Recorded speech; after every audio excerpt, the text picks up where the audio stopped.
ready! GMA Weather, serbisyong totoo ng GMA News.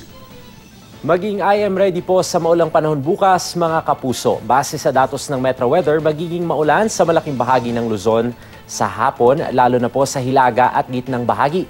Pati na po dyan sa Mimaropa. Mataas din ang tsansa ng ulan sa Metro Manila bukas, pati na sa Huwebes at Biyernes. Sa gitna naman ng pag-ulan ay posible pa ring umabot sa 41 degrees Celsius ang init factor sa Metro Manila bukas. Aabot naman sa 45 degrees Celsius ang init factor sa Dagupan, 43 degrees sa Cabanatuan at 40 degrees sa Tuguegarao. Sa Visayas, asahan din ang ulan bukas ng hapon sa Samar, Leyte, Bohol at iba pang bahagi ng Western Visayas.